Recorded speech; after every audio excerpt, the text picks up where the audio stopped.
The Amazing Digital Circus is a show where sentient artificial intelligence was invented by a computer company in the 90s. Things didn't quite go to plan, and the building where the technological innovations happened was abandoned. However, in the modern canon of the show, by 2025, the servers are still running and people, by way of a brain scan through a headset, can have a copy of their minds transported onto the servers, which are then run by the AI whose only task is to keep the copied minds stimulated. Admittedly, some people aren't able to cope, and when they lose all ego and succumb completely to despair, they lose not just their mental stability, but their physical bodies as well. Throughout the show, the characters attempt to find a way to leave, only to eventually accept that they can't. So the question remains, how do you find meaning in a world where nothing is real, where assumingly nothing matters? For the majority of the plot, the characters are sent on adventures created by the AI. These basically consist of LARPing as characters in various scenarios, like saving a kingdom from bandits, catching ghosts in a haunted house, and even working as fast food workers. All of these adventures are set up in a similar manner to a VR game and hold an odd combination of childishness and realism. Importantly, it's implied during multiple points in the series that people stuck in this simulation don't belong, or they don't feel like they belong, but that they find meaning through connecting with each other's humanity. Going into the characters, this is Kane. He's composed of an AI that escaped containment and ate another AI. And this is a loaded gun! He built this whole place on his own and constantly tries to understand the main cast. He goes about this by creating adventures to satisfy them per his directive of keeping them entertained. However, his programming doesn't allow for him to take a step back and realize that the adventures are not what the cast need, with each member going through their own unique and complicated issues.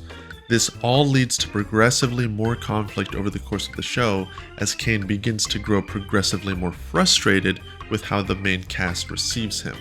Sounds a little convoluted. You look convoluted! Now, before we take a quick look at the rest of the cast, the reason they look the way they do is because Kane put together a program that manifests the minds of those who enter the circus as a physical body, taking all of their mannerisms, thought processes, life experiences, and insecurities into account. Basically, those who enter the circus are effectively reborn to look on the outside as they do inside. For example, Zubul is non-binary and at the start of the series doesn't feel comfortable in their own body. Thus, their body is an amalgamation of toy pieces that, although provide endless combination possibilities, never quite feel right to them. Gangle as well has a set of two opera masks, symbolizing how they are always trying to mask their true feelings behind a veneer of happiness, though it should be noted that their masking is poor, and this is thus symbolized by the fragility of their porcelain comedy mask breaking every episode. My comedy mask is broken again. I mainly want to focus on Kinger. As the oldest surviving member of the circus, and later revealed to be the creator of the original Kane AI, Kinger has been around since the very beginning of the circus and has seen all of his original companions effectively die and spent years by himself wandering around before anyone else showed up in the space. This has left him deeply traumatized, but with an incredible amount of perspective. You could even say that he's the most mentally stable and resilient character of the cast. Importantly, in between his bouts of dementia, when lucid, Kinger is the wisest member of the cast. I'm surprised you remember that. Remember what? In fact, the banger line he drops is exactly the reason why I wanted to make this video in the first place. I know how it can feel in this circus.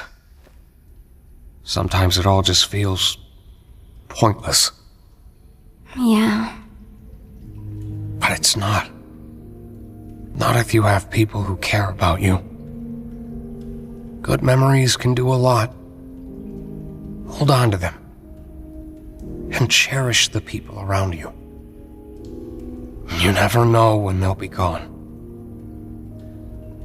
In this world, the worst thing you can do is make someone think they're not wanted or loved.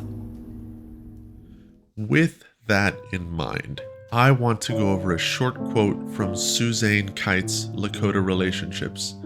Quote, "Americans are possessed by the desire for a settler past and the claim to indigeneity beyond spiritualist seances or local legends, for a supernatural connection to place."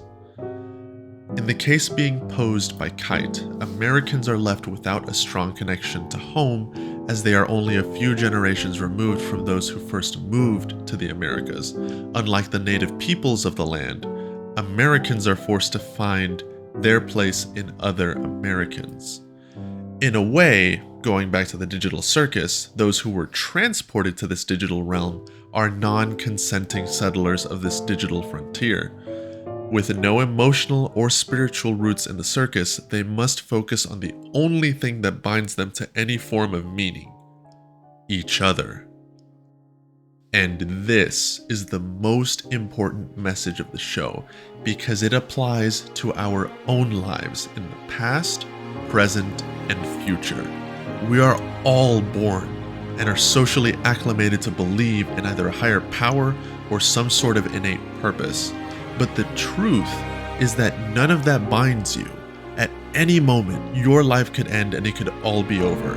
Likewise, your life could go on for an incredible amount of time and yet have no innate purpose. Purpose is something we give to ourselves. It's something we can strengthen when we spend time with the people we love. No one else can make us truly feel at home. We have to decide to take the steps necessary to feel it with other people and feel it within ourselves.